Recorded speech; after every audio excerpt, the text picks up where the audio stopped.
हे guys, अस्सलाम वालेकुम। It's me Mohammad Afaq Khan. Exposing engineer Mirza के सीज़न 2 की पहली किस्त में खुश आमदीद। इससे पहले कि मैं बात को आगे बढ़ाऊँ, एक बात एडमिट करना चाहता हूँ, एक्सेप्ट करना चाहता हूँ। वो ये कि मैं जब पहली दफ़ा इंजीनियर मिर्ज़ा पर वीडियोस बना रहा था तो मेरे जहन में ख़यालात आते थे, वसवसे आते थे कि कहीं मैं लोगों को ना चाहते हुए गुमराह तो नहीं कर रहा, कहीं मैं कोई गलत काम तो नहीं कर रहा। अब वसवसे मेरे जहन में थे तो मैंने क्या किया, मैंने वीडियोस को रोककर उलमा से मशवरे लेना शुरू किए। इसी दौरान क्या देखता हूँ कि मुफ्ती तारिक मसूद साहब और इंजीनियर मिर्ज़ा के चैलेंजेस की बातें सामने आने लग जाती हैं। तो मैं तमाम काम छोड़कर इस चीज़ को बड़े गौर से देखता हूँ कि आखिर हो क्या रहा है, और इस नतीजे पर पहुँचा हूँ कि जो मैं काम कर रहा था बिल्कुल ठीक कर रहा था और आगे भी करता रहूँगा। और ये वादा किया है इंशाल्लाह कि आप सब तक ये पैगाम पहुँचाऊँगा कि इंजीनियर मिर्ज़ा की तमाम चीज़ें असल में फ़िरक़ावारियत फैला वो रहा है, फितना वो बन रहा है, लेकिन हीरो बनकर ये बताना चाहता है कि जो उलमा हैं ये फ़िरक़ावारियत फैलाते हैं। आइए असल मुद्दे की जानिब जाते हैं। अब जैसे ही चैलेंजेस की बात सामने आई तो इंजीनियर मिर्ज़ा के फॉलोअर्स ने ये मशहूर करना शुरू कर दिया कि मुफ्ती तारिक मसूद साहब व्यूज़ गेन करना चाहते हैं, सब्सक्राइबर्स गेन करना चाहते हैं, लोगों के सामने हीरो बनना चाहते हैं। तो मैं आपको बताना चलूँ कि जहाँ जहाँ इंजीनियर साहब ने मुफ्ती साहब के नाम को या उनकी तस्वीर को इस्तेमाल किया है, उस वीडियो पर सबसे ज़्यादा व्यूज़ आए हैं। इससे आप अंदाज़ा लगा सकते हैं कि किसका नाम सबसे ज़्यादा बिक रहा है, कौन नाम के लिए किसका नाम इस्तेमाल करके व्यूज़ गेन कर रहा है। दूसरी बात कर लेते हैं, मुफ्ती साहब के सब्सक्राइबर्स आप देख लीजिए और इंजीनियर साहब के सब्सक्राइबर आप देख लीजिए, तो इससे भी अंदाज़ा लगा सकते हैं कि मुफ्ती साहब तकरीबन 1 मिलियन सब्सक्राइबर्स के करीब उनसे ज़्यादा हैं। तो ये बात तो भूल जाएं कि मुफ्ती साहब को किसी शोहरत या सब्सक्राइबर्स की ज़रूरत है।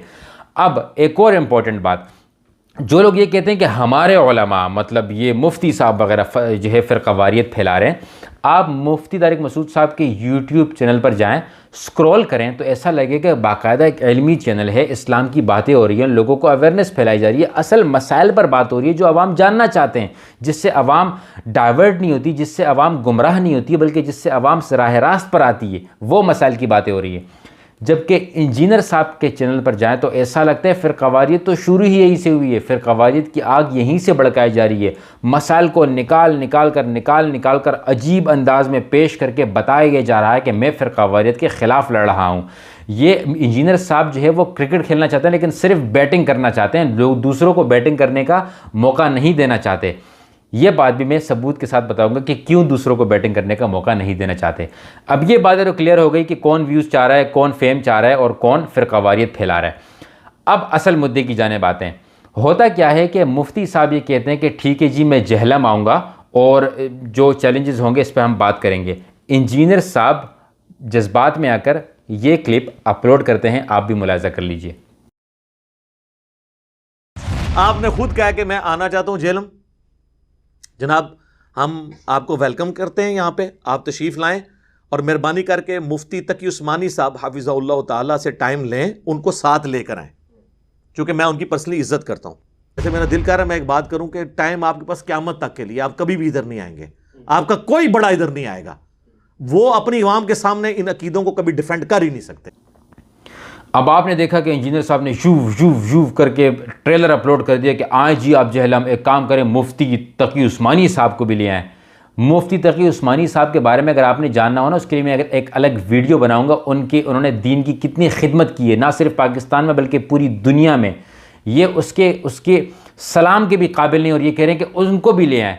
फिर ये आगे कहते हैं क्योंकि मैं उनकी दिल से इज़्ज़त करता हूँ। ये बात नोट कर लीजिए कि कितनी इज़्ज़त करते हैं उलमा की। मैं इसी वीडियो में इसी की वीडियो इस्तेमाल करके आपको बताऊँगा कि ये उलमा के बारे में कितनी अजीब राय रखता है। खैर, इसने ये वीडियो अपलोड कर दी। मुफ्ती साहब ने भी रिप्लाई में वीडियो, बहुत ही सिंपल वीडियो अपलोड की कि भाई इंजीनियर साहब, जो चैलेंज आपने किए मैं उसके जवाब दूंगा, और जो चैलेंजेस आपने किए आप उसका जवाब देंगे, और फिर जो सवालात आप करेंगे उसके जवाबात मैं दूंगा। आप भी वीडियो मुलाहिज़ा कर लीजिए।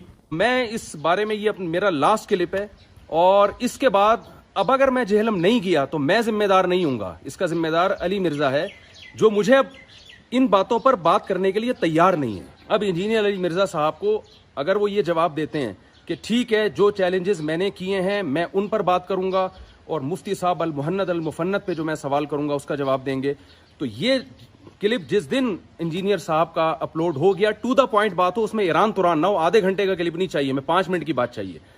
تو جس دن یہ کلپ اپلوڈ ہو گیا تو میں انشاءاللہ اپنا ٹائم بتا دوں گا کہ میں کب سفر کر رہا ہوں جہلم کا اور میں کب بیٹھ کے بات کر رہا ہوں. میں ویسے سمجھانے کے لیے بات کر رہا ہوں کہ قادیانیوں سے ہمارا بنیادی اختلاف ہے ختم نبوت کے اوپر.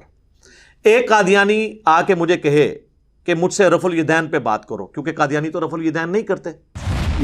ٹھیک ہے، ہم ملاقات کے لیے تیار ہیں، اصول پہ بات کریں، فروع تو بعد کی بات ہے، اصل تو چیز میں تو اتنا ٹالریٹ کرتا ہوں.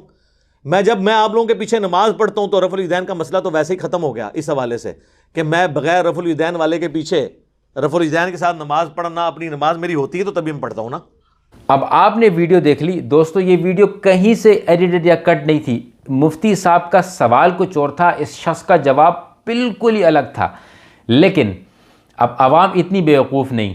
اس ویڈیو کے نیچے اس کامنٹس کو آپ ملاحظہ کیجئے، یہ میری سکرین بھرنے لگی ہے کامنٹ سے، اور یہ سب کے سب انجینئر صاحب کے فالوورز ہیں جو یہ کہہ رہے ہیں کہ انجینئر صاحب آپ بھاگ رہے ہیں، انجینئر صاحب آپ بھاگ رہے ہیں، انجینئر صاحب آپ ڈر گئے ہیں، آپ پیچھے ہو رہے ہیں، میں آپ کا بہت بڑا فین تھا، یہ وہ.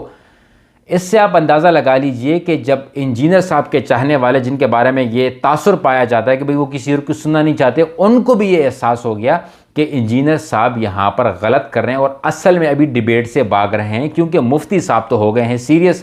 مفتی صاحب نے تو چھوڑنا نہیں ہے، مفتی صاحب نے تو جہلم آ جانا ہے، کیمرہ ساتھ میں لے کر آ جانا اور ایکسپوز کر دینا ہے. اس کی تو دکان بند ہونے لگی تھی. یہ جو کہتا ہے میں لوگوں کی دکانیں بند کروں گا، اس کی اپنی دکان بند ہونے لگی تھی، جس کی وجہ سے شخص نے کیا کیا، بات کو ادھر ادھر ڈائیورٹ کر کے گھما پھرا کر بات کو ختم کر دیا. تو میرے دوستوں، اس بات سے آپ اندازہ لگا لیجئے کہ کون حق پر ہے اور کون لوگوں کو گمراہ کر رہا ہے. اب میں وہ پوائنٹ نہیں بولے جس سے میں نے آپ سے بتایا تھا نا کہ یہ کہتا ہے کہ میں علماء کی بڑی عزت کرتا ہوں. یہ اس کی کلپ ملاحظہ کیجئے. سر مفتی صاحب ویلکم، تشریف لے آئیں، ہم ریڈی ہیں آپ کی مہمان نوازی کے لیے، اور جتنا عرصہ آپ آئیں گے امامت آپ کروائیں، ہم آپ کے پیچھے نماز پڑھ کے بتائیں گے. ہاں جی، ہاں جی، یہاں پہ جو بھی آتا ہے ہم اس کو ریکویسٹ کرتے ہیں. آپ کے سامنے یہاں شیعہ علماء ہیں، میں نے ان سے نماز پڑھوائی ہے. یہاں پہ بریلوی علماء ہیں، میں نے کہا آپ مسئلے پہ کھڑے ہوں. ہمیں کون سا خطرہ ہے، ہماری تو سب کے پیچھے ہو جاتی ہے.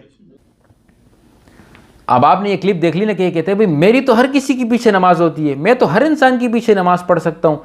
اب عام عوام کیا سوچے گی کہ ہاں یار واقعی میں یہ باقی علماء تو ایک دوسرے کے پیچھے نماز بھی نہیں پڑھتے، حالانکہ ان کو پتہ نہیں کہ پڑھتے یا نہیں پڑھتے. یہ تو انہوں نے بات مشہور کی ہوئی ہے.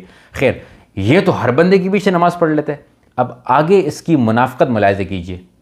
ہمیں کو خطرہ ہے، ہماری تو سب کے پیچھے آئیں نماز پڑھائیں ہمیں، ٹھیک ہے. لیکن یہ نہیں ہوگا کہ آپ کے پیچھے ہم سنت طریقہ چھوڑ دیں، نہیں یہ نہیں ہوگا. ہم سنت کے مطابق پڑھیں گے آپ کے پیچھے. تو آپ لوگوں نے دیکھ لیا کہ میں ان کے پیچھے نماز پڑھوں گا لیکن ہم سنت کے مطابق نہیں، ہم سنت کے مطابق پڑھیں گے. تو آپ یہ کہنا چاہتے ہیں کہ اب تک جتنے بھی علماء کرام آپ کے پاس آئے ہیں یا جن کو آپ جانتے ہیں، مفتی طارق مسعود صاحب، مفتی تقی عثمانی صاحب، جن کو آپ بلا رہے ہیں وہ آ جائیں گے، وہ آپ ان کو نماز کے لیے آگے کریں گے لیکن آپ سنت کے مطابق پڑھیں گے. صرف ایک انجینئر مرزا ہے پوری دنیا میں میرے دوستو جس کو سنت کے مطابق نماز پڑھنا آتی ہے، جس کو خانہ کعبہ کے امام سے بہترین قرآن پڑھنا آتا ہے، جس نے ترجمہ ایسا کود کر کیا ہے کہ عربی بھی پاگل ہو جائے. ذرا سا سوچیں میرے دوستوں، یہ شخص ایک بات کرتا ہے اور اس بات ایک پازیٹیو بات کو لے کر اس کو نیگیٹیوٹی میں ڈال کر اتنا علماء پر کیچڑ اچھالتا ہے، اتنا مدارس پر کیچڑ اچھالتا ہے. کبھی ہمارے ذہن میں یہ سوال کیوں نہیں آتا کہ یار یہ کل کا سبسکرائبر ایک یوٹیوبر جو کہ چند 1.6 ملین سبسکرائبرز لے کر آ چکا ہے، صرف اسی کو دین سمجھ آتا ہے. باقی یہ ہزاروں علماء، مدارس کے علماء، یہ جو پاکستان کے علماء، انڈیا کے علماء، یہ جو ہمیں نمازیں پڑھاتے ہیں، یہ جنہوں نے ہمارے والدین کو، ہمارے باپ دادا کو پڑھایا، ان کو کچھ نہیں آتا. آتا تو صرف انجینئر مرزا کو آتا ہے. تو میرے دوستوں، پہلی قسط کا اختتام ہم یہیں پر کرتے ہیں. میں آگے بھی آپ کو بتاؤں گا کہ کس طریقے سے علماء اور مدارس کے خلاف کیا پروپیگنڈا استعمال کرتا ہے. میں امید کرتا ہوں کہ انشاءاللہ ایک دن وہ وقت ضرور آئے گا جب آپ میری بات کو سمجھ سکیں گے. اگر آپ کو لگتا ہے کہ میں نے کوئی غلط بات کی ہے تو اخلاق کے دائرے میں رہتے ہوئے کامنٹ کیجئے، ویڈیو بنا کر بھیج دیجئے، مجھ سے سوال کیجئے. جو باتیں میں کہہ رہا ہوں صرف اس کے سوالات مجھ سے کیجئے تاکہ ہم ایک رزلٹ پر پہنچ سکیں. آپ سے گزارش ہے کہ فتنوں سے دور رہیں اور اپنے علماء سے، مدارس سے محبت کریں. یہ جو چھوٹی موٹی خبریں آ جاتی ہیں ان کو کبھی بھی اپنے اوپر حاوی نہ ہونے دیں اور ہمیشہ علماء کی عزت کریں تاکہ ہماری دنیا اور آخرت دونوں کامیاب ہو سکے. اگر آپ میری ان باتوں سے اتفاق کرتے ہیں تو ویڈیو کو ضرور شیئر کیجیے گا. Thank you very much. Take care. اللہ حافظ.